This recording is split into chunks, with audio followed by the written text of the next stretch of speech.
Welcome to Boring History for Sleep. In this video, we embark on a calm journey into the world of ancient manuscripts that refuse to reveal their secrets. These are not ordinary books. They are windows into lost worlds, written in languages we cannot speak, filled with symbols we cannot decipher, and holding knowledge that may be forever beyond our reach. Throughout history, countless texts have been written, copied, preserved, and passed down through generations. But among them lie books that stand apart, books that scholars have studied for centuries without understanding a single word. Books filled with strange drawings, mysterious symbols, and patterns that seem almost deliberate in their obscurity. Relax, close your eyes, and let us drift into the story of these silent witnesses to forgotten times. Don't forget to like the video, subscribe, and share in the comments where you are watching from. Now, let's begin. The room is quiet. Imagine yourself in a library, not the bustling kind filled with students and the clicking of keyboards, but an old library. The kind where dust particles dance slowly in the afternoon light that streams through tall windows. The air smells of old paper, leather bindings, and the particular mustiness that comes from centuries of accumulated knowledge. You walk slowly across the wooden floor, and it creaks softly beneath your feet. The sound echoes gently in the silence. You approach a glass case in the center of the room. Inside it rests a book. At first glance, it looks medieval, with a worn vellum cover and pages that have yellowed with age. But as you lean closer, you notice something unusual. The text inside is like nothing you have ever seen. The letters, if they are letters, flow in neat lines across the page, but they belong to no alphabet you recognize. Next to the text are drawings. Plants, certainly, but plants that do not exist in any botanical guide. Stars and circles that might be astronomical, but follow no pattern of the heavens, you know. Naked figures in strange baths. Circular diagrams that spiral inward like labyrinths of meaning. This is the Voynich Manuscript, and it has been sitting in libraries and private collections for over 600 years, speaking in a language that no one has ever understood. The manuscript first appears in recorded history around the year 1666, when it was purchased by a book dealer named Johannes Marcus Marci in Prague. Marci was fascinated by the strange text and immediately sent it to the renowned scholar Athanasius Kircher in Rome, hoping the Jesuit priest might decipher it. Kircher was famous for his work on ancient languages and codes. If anyone could unlock the manuscript secrets, surely it would be him. But Kircher never succeeded. The manuscript passed into the collections of the Collegio Romano, where it remained, largely forgotten, for over 200 years. Picture the manuscript during those quiet centuries. It sits on a shelf in a dark room, surrounded by thousands of other books. Monks and scholars occasionally pull it down, turn its pages with careful fingers, study the strange script for a few hours or days, then return it to its place, shaking their heads. Outside the library windows, the world changes. Empires rise and fall. The Enlightenment brings new ways of thinking about knowledge and reason. The French Revolution shakes Europe. Napoleon marches across the continent. The Industrial Revolution transforms daily life. And through it all, the manuscript sits and waits, its secrets intact.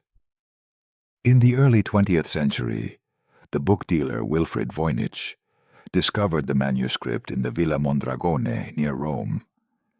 He purchased it and brought it to wider scholarly attention, and it has borne his name ever since.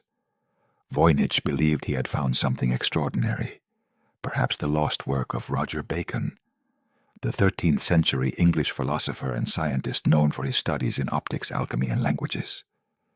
Imagine Voynich in his study late at night, a single lamp burning on his desk. He has the manuscript open before him, and he traces the lines of text with his finger, trying to find patterns, repetitions, anything that might offer a clue. He compares the plant drawings to botanical texts. He measures the frequency of certain symbols. He shows photographs to experts in medieval studies, in cryptography, in ancient languages. Everyone is fascinated. No one can read it. Further on, you encounter the biological or balneological section. This is where the manuscript becomes truly strange. Naked women, dozens of them, sit or stand in elaborate systems of tubes and pools filled with dark liquid. Some of the pools are shaped like organs. The women hold objects or reach for things just out of frame. What could this represent? Early anatomical knowledge, alchemical processes described through metaphor, fertility rituals, medical treatments? No one knows. The fourth section contains more circular diagrams, elaborate rosettes with petals filled with text, each more complex than the last.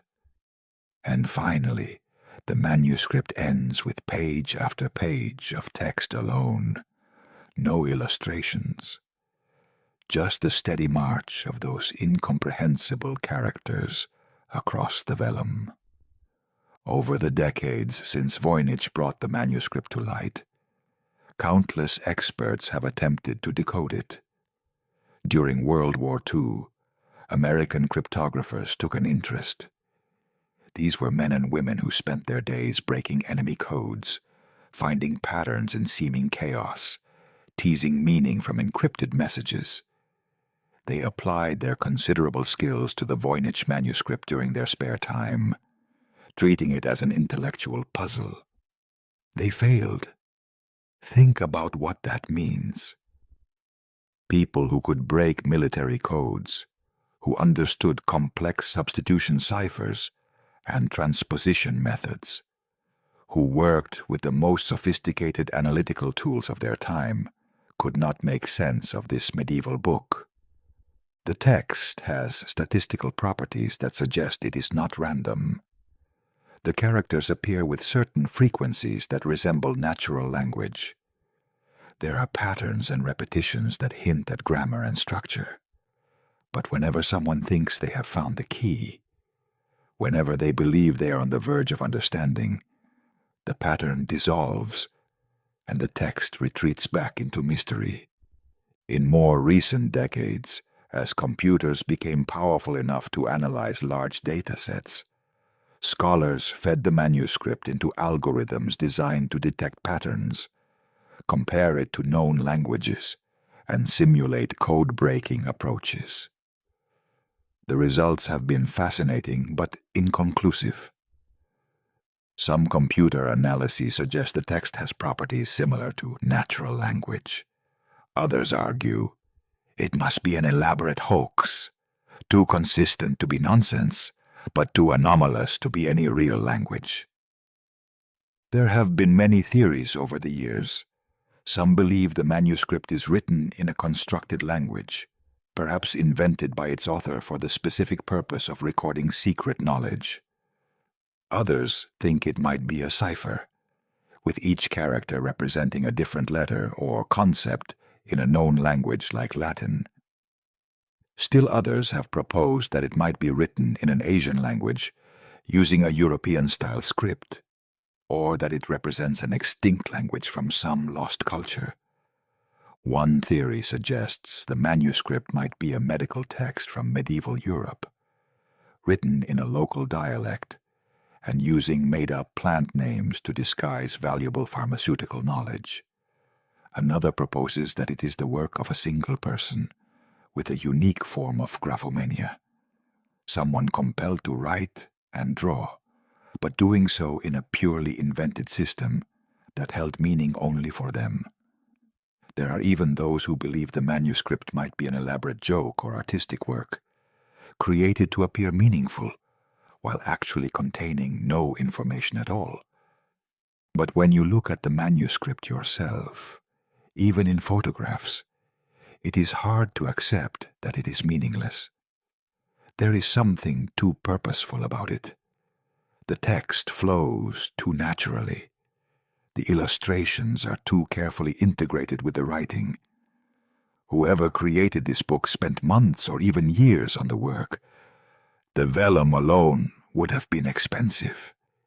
Each page would have taken hours to prepare and fill. Why would someone invest so much effort into something with no meaning? Imagine the creator of this manuscript. It is late medieval Europe, perhaps the 14th or 15th century. You are sitting at a desk in a quiet room, perhaps in a monastery, perhaps in the private study of a wealthy patron. Before you is a blank piece of vellum, carefully prepared, smooth and ready to receive ink. You have your pens, your pigments for the illustrations. You dip your pen in ink and begin to write. But what are you writing? Are you recording secret knowledge that must be hidden from authorities, who might consider it heretical?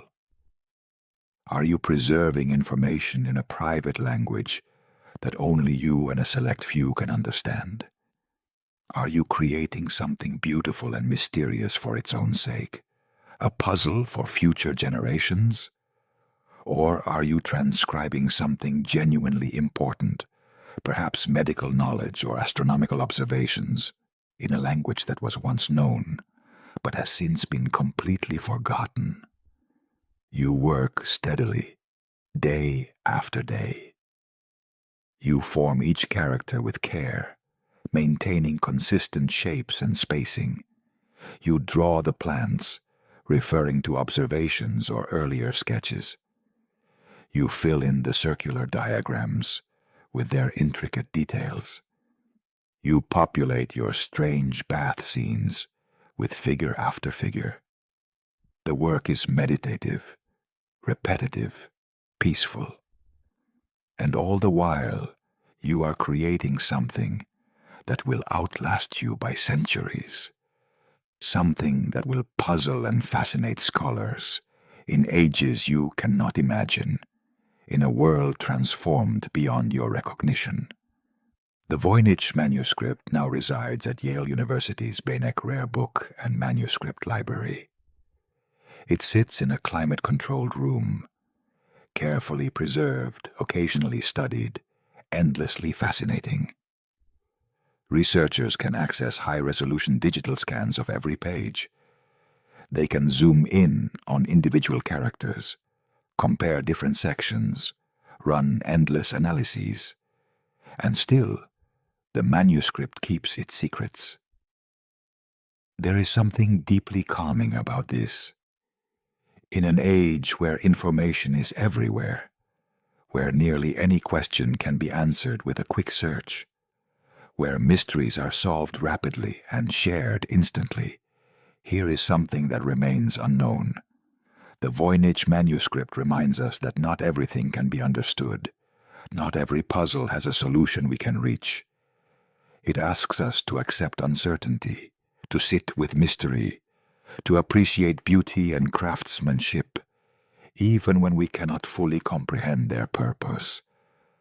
As you imagine yourself back in that quiet library, looking down at the manuscript through its protective glass, you feel a sense of peace. The afternoon light has shifted slightly, and the dust motes continue their slow dance. Somewhere in the building, a clock ticks quietly. The manuscript lies open to a page of botanical illustrations, those impossible plants reaching toward you across the centuries, offering knowledge you cannot quite grasp, but can still appreciate for its mystery and beauty. The library grows quieter as afternoon deepens into evening. You leave the Voynich manuscript in its case and wander through the stacks, running your fingers along the spines of old books. Each one holds stories, knowledge, arguments, dreams, but most of them can be read. Most of them, given time and the right expertise, will yield their contents to anyone patient enough to study them.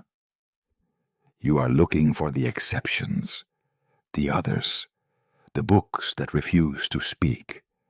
The Rohon's Codex surfaced in the early 19th century in Hungary, donated to the Hungarian Academy of Sciences in 1840 by Count Gustav Bathyány. The Count's family library in Rohon's had acquired it at some unknown earlier date, and no one could say where it had originally come from or who had written it. Like the Voynich manuscript, it contains page after page of text in an unknown script, accompanied by illustrations. But the character of this book is quite different. Where the Voynich manuscript has a certain organic flow, with its curved symbols and botanical focus, the Rohon's Codex feels more angular, more deliberately mysterious. The script consists of roughly 160 different characters, far more than most alphabets, but fewer than you would expect from a logographic system like Chinese. The characters themselves are varied. Some look vaguely like letters from known alphabets. Others resemble numbers or mathematical symbols. Still others appear to be entirely unique. You imagine turning the pages of this codex slowly. The illustrations are not botanical or astronomical, like those in the Voynich manuscript. Instead, they depict what appear to be religious and historical scenes. You see battles with soldiers carrying spears and flags. You see religious figures with halos. You see buildings that might be churches or temples. There are crosses, which suggests Christian themes, but also crescents and other symbols that might indicate Islamic or other religious influences. But no one else does. Scholars have proposed dozens of theories about the Rohon's Codex over the past 2 centuries. Some believe it might be written in an old Hungarian dialect, using an invented alphabet. Others suggest it could be Romanian, or Sumerian, or a Slavic language, or even a form of ancient Brahmi script from India. There are those who think it might be a coded text, where each symbol represents a letter in a known language like Latin or Hungarian, and inevitably, there are skeptics who believe the whole thing is a forgery, created in the 18th or 19th century as a curiosity or a hoax. Recent analysis has leaned toward the codex being genuine, or at least genuinely old. The paper has been dated to the 16th century, which does not prove when the text was written, but at least establishes that it is not a modern creation. The ink and binding are consistent with that period, and the content, strange as it is, shows signs of being purposeful rather than random. But writing also requires agreement. A community has to collectively decide that certain marks represent certain sounds or concepts. Children have to be taught to read and write. The system has to be maintained and transmitted from generation to generation. When that transmission breaks down, when a writing system is used by a small enough group or for a short enough time, it can be lost completely. There are many examples throughout history. The linear A script of the Minoan civilization was used on Crete from roughly 1900 to 1450, before the Common Era. Thousands of clay tablets survive with linear A inscriptions. We can see that it was used for administrative purposes, recording transactions, lists of goods, religious dedications. We know it was important to the people who used it, but we cannot read it. The language it represents is unknown. The script itself has never been deciphered. Its close relative, Linear B, was successfully decoded in the 1950s and turned out to be an early form of Greek. But Linear remains silent. In the dim library, you imagine ancient scribes bent over their work. A Minoan bureaucrat in Crete, carefully pressing a stylus into wet clay, recording how many jars of olive oil have been delivered to the palace. An Etruscan priest inscribing a dedication to a god whose worship ended 2,000 years ago. A medieval European scholar, perhaps the author of the Voynich Manuscript, setting down knowledge that seemed important enough to preserve in secret. A Hungarian scribe writing the Rohank Codex, for reasons we can only guess at. All of them believed they were creating something meaningful, something that would be understood and valued. They could not have imagined that their careful work would one day be incomprehensible, that scholars would study their words for centuries without grasping their meaning. Writing is supposed to defeat time, to carry meaning forward into the future. But sometimes time wins anyway.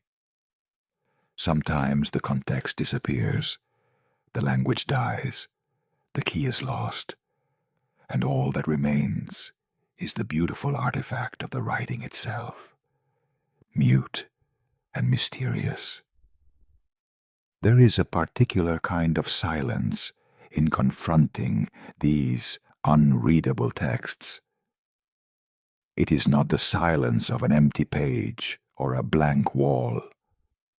It is the silence of someone speaking a language you do not know. You can tell they are communicating. You can hear the cadence and rhythm of their speech. You can see their gestures and expressions. But the actual meaning escapes you. You are separated not by space or time, but by the gap between their knowledge and yours. And that gap may be unbridgeable. Yet there is something oddly comforting about this too. These manuscripts have survived precisely because they are mysterious. If the Voynich manuscript were just another medieval herbal, interesting but comprehensible, it might have been lost or destroyed centuries ago. Its mystery has protected it, made it valuable, ensured its preservation. The same is true of the Rohank Codex and other undeciphered texts. Their silence has become their voice, calling to us across the years, asking us to try to understand, offering the pleasure of the puzzle, even if we never solve it. You rise from your chair and walk back to the cases, holding these mysterious books. In the near darkness, with only emergency lighting keeping the library navigable, the books seem to glow slightly, as if lit from within. It is just a trick of the light, of course, but it makes them seem even more special, more otherworldly. Tomorrow, scholars will return to study these texts. They will use new technologies, new analytical methods, new approaches. Perhaps one day, someone will find the key. Perhaps the Voynich Manuscript will be read, and we will learn whether it contains medieval medical knowledge, or alchemical secrets, or religious mysticism, or something entirely unexpected. Perhaps the Rohan's Codex will reveal itself to be Hungarian, or Romanian, or something else entirely. And we will understand the strange mixture of imagery in its pages. Perhaps even Linear A will yield its secrets to some future breakthrough in linguistics or archaeology. Or perhaps not. Perhaps these books will remain mysterious forever. Beautiful reminders that not everything can be known. Not every question can be answered. In a world that increasingly feels mapped and measured and explained, there is something almost precious about genuine mystery, about the limits of our knowledge. The library has grown fully dark now. You are alone among the stacks, though somewhere distant you can hear the soft footsteps of a night security guard making rounds. The building settles around you with small creaks and sighs. Old buildings do that, especially ones filled with so much paper and wood. They breathe in their own way, expanding and contracting with temperature and humidity, speaking in a language of groans and whispers. These are not medieval manuscripts carefully preserved in libraries. These are fragments of dead civilizations pulled from ruins and excavations, pieces of cultures that vanished thousands of years ago. In a display case, you see a photograph of the Phaistos disk, one of the most enigmatic archaeological finds ever made. The original resides in the Heraklion Archaeological Museum in Crete. But even this photograph captures its strange beauty. The disk is made of fired clay, roughly 16 centimeters in diameter, and both sides are covered with symbols stamped into the clay in a spiral pattern that winds from the edge to the center. The symbols themselves are unlike any other known writing system from the ancient world. There are 45 distinct characters, each one clearly defined and stamped with remarkable precision. You see human figures, some wearing feathered headdresses. You see animals, a running man, a child, a woman. There are tools and weapons, a bow, an arrow, a carpenter's plane. You see plants and flowers. There are abstract geometric designs, and there are objects you cannot quite identify. Shapes that might represent things from daily life in Bronze Age Crete, but that have no obvious modern equivalent. The disk was discovered in 1908 during excavations of the Minoan Palace complex at Phaistos. It was found in a basement room along with other artifacts, including a Linear A tablet. This association dates it to roughly 1700 before the Common Era, making it over 3,700 years old. But unlike Linear A, which appears on hundreds of tablets and inscriptions, the Phaistos disk is unique. No other object using this script has ever been found. Imagine holding the disk in your hands, feeling its weight, running your fingers over the stamped symbols. Someone made this. Someone in the Bronze Age selected or created stamps for each of these symbols. They pressed them carefully into soft clay in a specific order, following the spiral from outside to inside, creating a text of some kind. Then they fired the clay to make it permanent. This was not a casual process. It required planning, tools, skill, and intention. But what does it say? Is it a prayer to Minoan gods whose names we no longer know? Is it a historical record of some important event? A legal document? A poem or song? A astronomical calendar? A board game with instructions?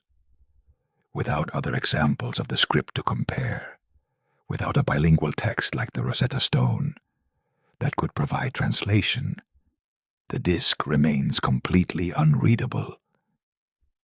Scholars have proposed literally hundreds of interpretations over the past century.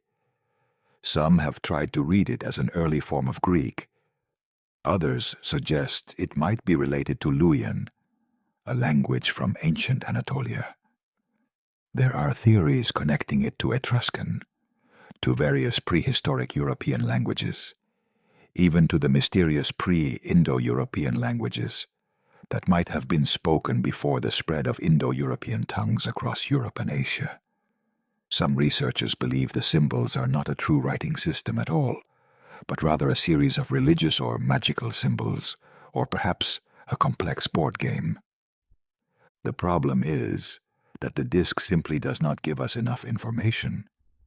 With only 241 stamped symbols arranged in 61 groups, separated by what appear to be dividing lines, we do not have enough data to identify the language with certainty or to break any code.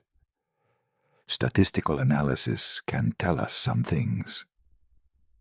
The symbols appear with different frequencies, which suggests they might represent sounds or syllables rather than whole words. There are patterns and repetitions that hint at grammatical structure, but we cannot make the leap from pattern to meaning. You move to another case, this one containing information about linear A, the script you thought about earlier. Unlike the Phaistos disk, linear A is well attested.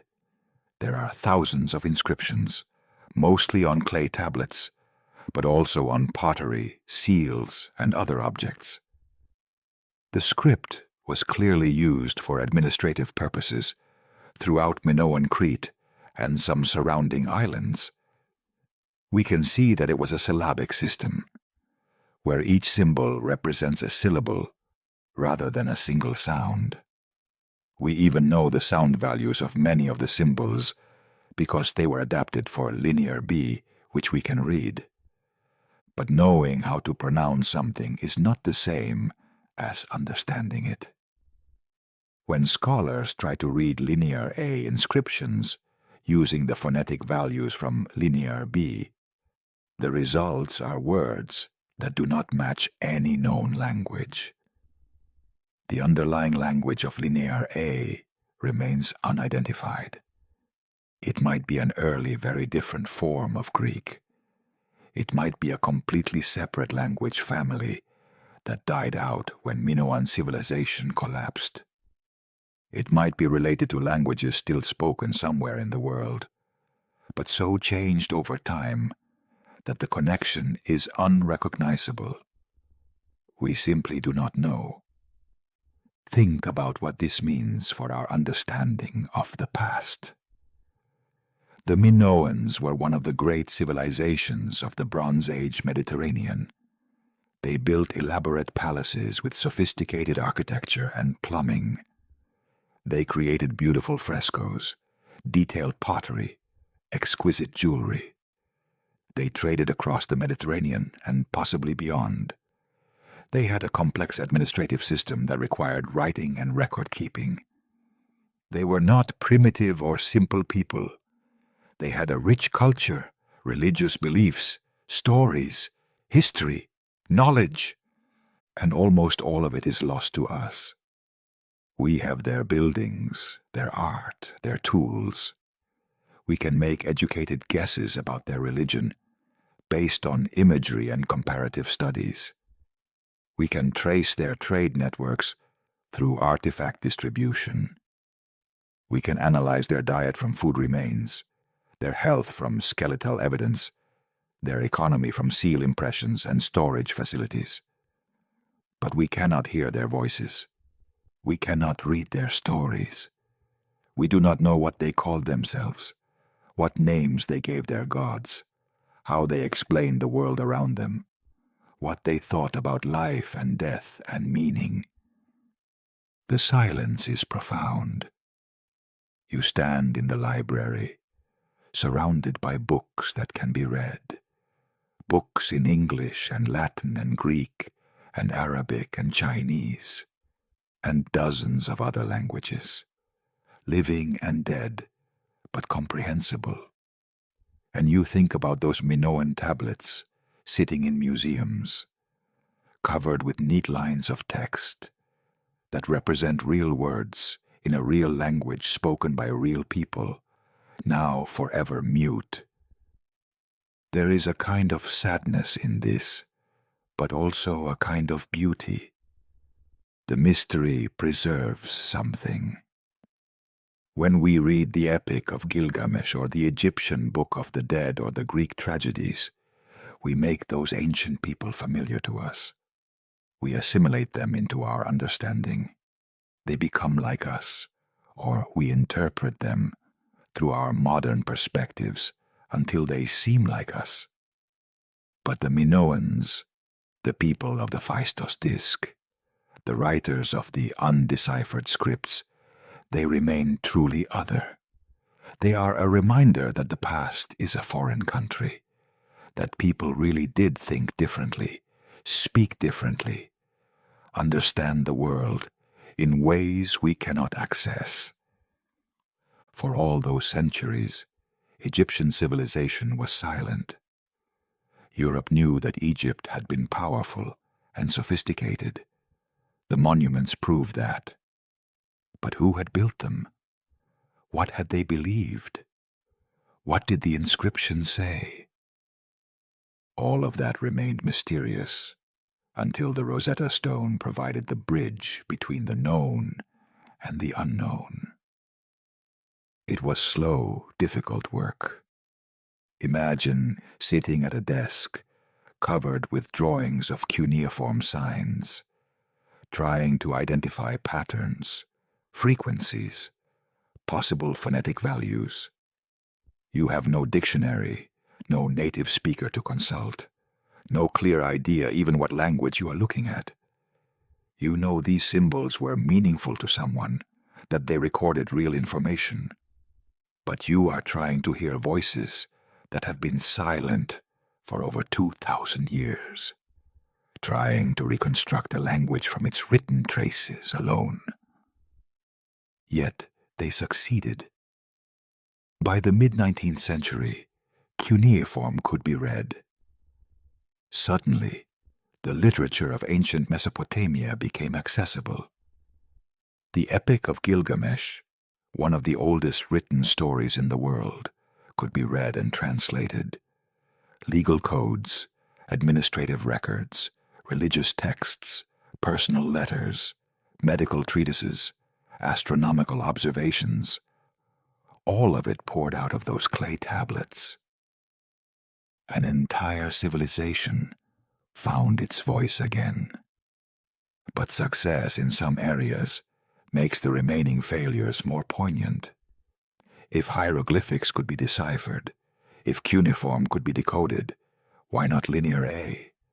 Why not the Phaistos disk? Why not the Rohon's Codex or the Voynich Manuscript? Part of the answer is the availability of data and parallel texts. The Rosetta Stone worked because it had the same content in known and unknown scripts. The Behistun inscriptions serve the same function. But many undeciphered scripts lack such parallel texts. They stand alone without a bridge to known languages. You sink into another chair, this one near a window that looks out onto the dark library grounds. A few lights glow along the pathways outside. The world is quiet and still. You think about the difference between mystery and ignorance. Ignorance is simply not knowing something that could, in principle, be known. Mystery is something deeper, something that resists knowing, that may never be fully resolved. The unreadable books and undeciphered scripts occupy a space between those two states. They are not random or meaningless. They once communicated clearly. Someone wrote them with intention and understanding. In that sense, they should be knowable.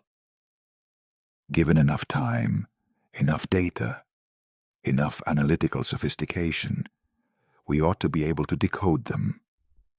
And yet, despite centuries of effort by brilliant scholars, using every tool available, many of them remain mysterious. They have crossed some threshold from the potentially knowable to the possibly unknowable.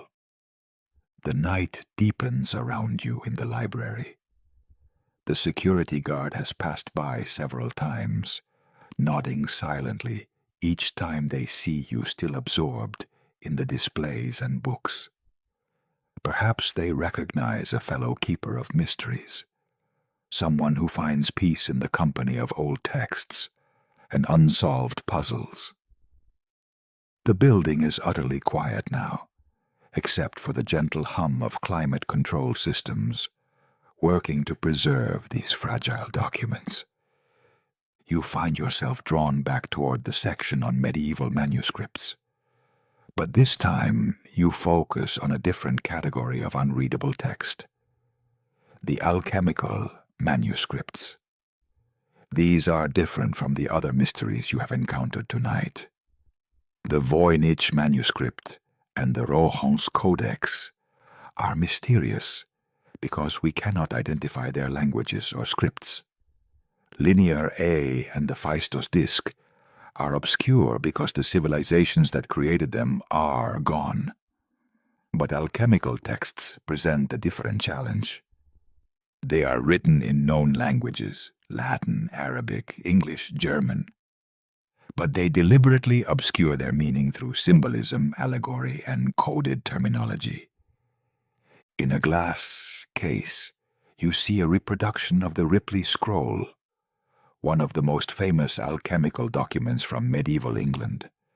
The original, created in the 15th or 16th century, is a long scroll covered with extraordinary illustrations and cryptic text.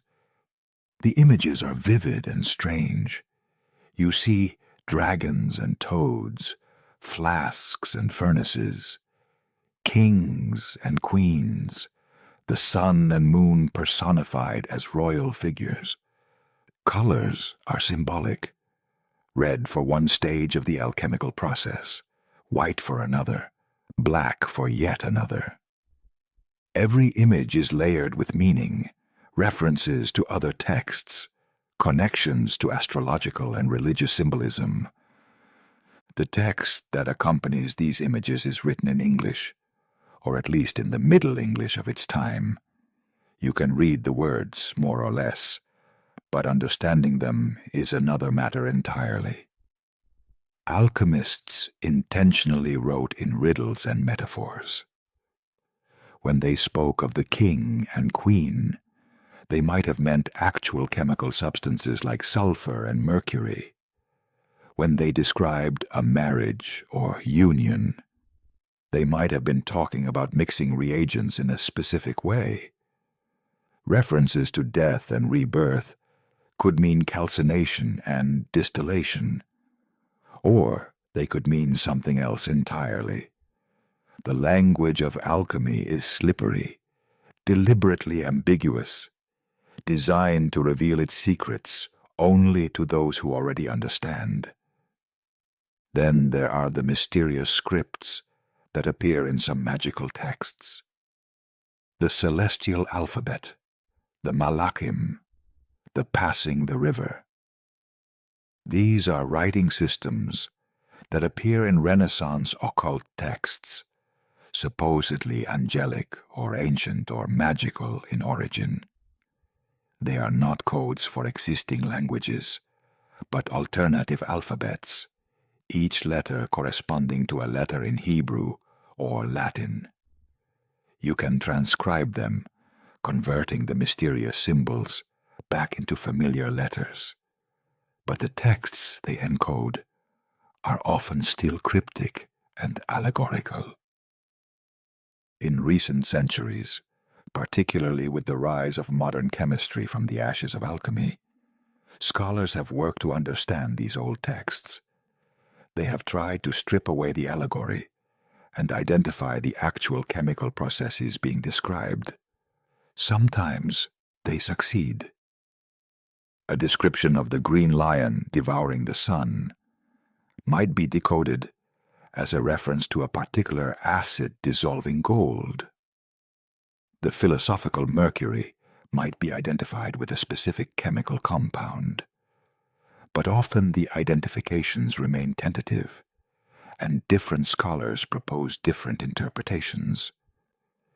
The digital age has brought new tools to bear on these old mysteries. High-resolution imaging can reveal details invisible to the naked eye. Faded text, erased and rewritten passages, subtle variations in ink that might indicate different authors or later additions. Computer analysis can identify patterns in how symbols are used, find connections between different manuscripts, track how texts were copied and modified over time. Artificial intelligence is being trained to recognize scripts and potentially assist in decipherment.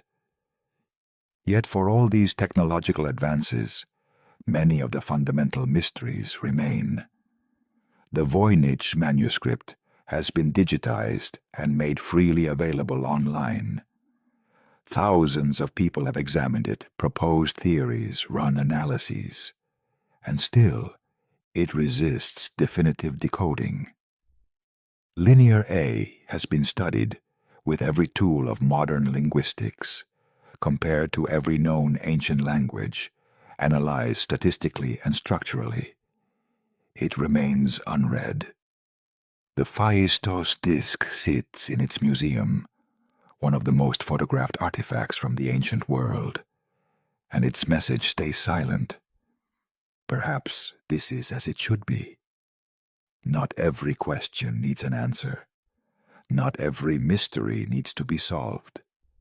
There is value in uncertainty, in acknowledging the limits of what we can know. These unreadable texts remind us that knowledge is not inevitable, that understanding is a gift, not a right. They teach patience and humility. They preserve a sense of wonder. The unsolved mysteries keep that imaginative space open. The Voynich Manuscript could be anything. It could be an herbal in a lost language, a coded alchemical text, an artistic creation, a hoax, something we have not even imagined yet. Every theory, every interpretation exists in possibility. The book sits at a crossroads of infinite potential meanings, and perhaps that is part of its value. It keeps us wondering, keeps us trying, keeps us humble about the limits of our understanding. You think about the people who created these mysterious texts. The scribe, who carefully copied the Voynich Manuscript, dipping quill in ink, forming each strange character, drawing each impossible plant. The creator of the Phaistos disc, pressing stamps into clay, following the spiral inward to the center. The alchemist who wrote the Ripley scroll, encoding precious secrets in symbols and allegory. The unknown author of the Rohong Codex, filling page after page with text that was meaningful to them, even if it is opaque to us. They are all gone now, of course, dead for centuries or millennia. Their voices are silent, but their work remains, speaking to us in languages we cannot fully understand, offering mysteries we cannot completely solve. There is a kind of immortality in that, perhaps not the kind they intended, but immortality nonetheless. They reach across the centuries, not with clear messages, but with puzzles and enigmas.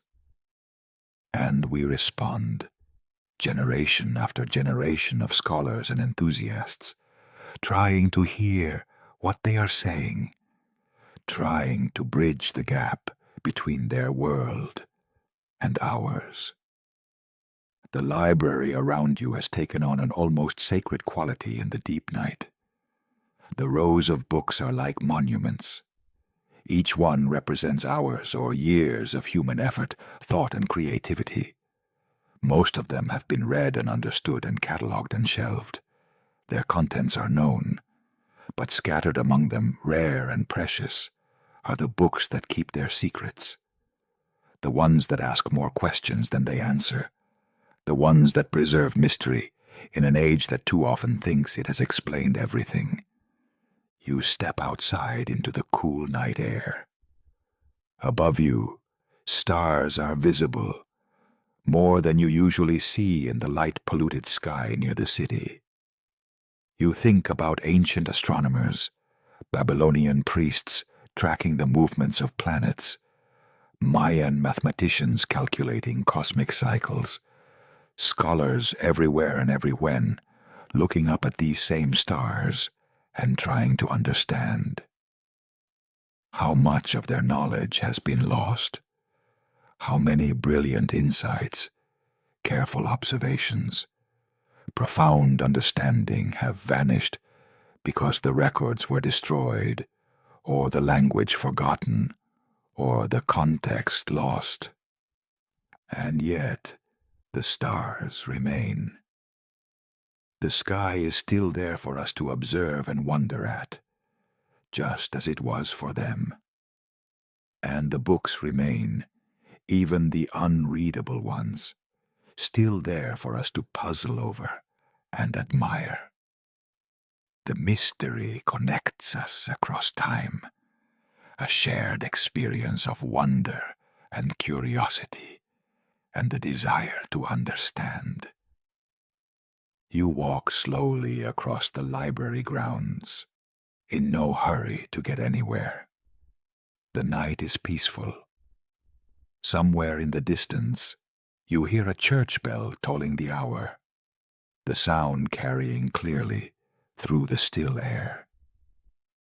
How many quiet scholars, working late into the darkness, trying to decipher some ancient text, convinced they are on the verge of a breakthrough. How many have succeeded, and how many have failed? And does it matter as much as the trying?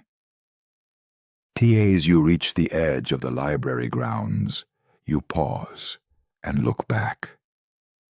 The building is mostly dark, just a few lights glowing in the windows, where security and climate control systems run through the night, protecting the books. The Voynich Manuscript with its strange plants and cipher text. The Rohong Codex with its angular script and puzzling illustrations. The fragments of linear tablets speaking in the lost tongue of Bronze Age Crete. The Phaistos disc with its spiral of stamped symbols. The alchemical manuscripts with their coded wisdom. And thousands of other texts, some readable, some not. All of them fragments of human thought preserved against the erosion of time. New techniques will be developed and applied. Perhaps, eventually, some or all of them will be read and understood. But for now, tonight, they remain mysterious. They are books that cannot be read, words that cannot be understood, voices speaking across centuries in languages we have forgotten or never knew. And there is peace in that, not the peace of answers and resolution, but the peace of acceptance, the peace of sitting with mystery, of acknowledging that some questions may never be answered, some puzzles never solved, the peace of valuing something for what it is, rather than demanding it conform to what we think it should be. Sleep comes easier after a journey like this, after spending time with the unreadable books and the unsolved mysteries. They are strangely calming, these remnants of lost knowledge. They remind you that not knowing is acceptable, that uncertainty is part of the human condition, that mystery enriches rather than diminishes our understanding of the world. As you drift toward sleep, you imagine the quiet library, the cases holding their treasures, the books that cannot be read, resting peacefully in the darkness, patient and eternal, waiting for someone to understand them, or simply waiting, content in their mystery, speaking their silent wisdom to anyone who will listen.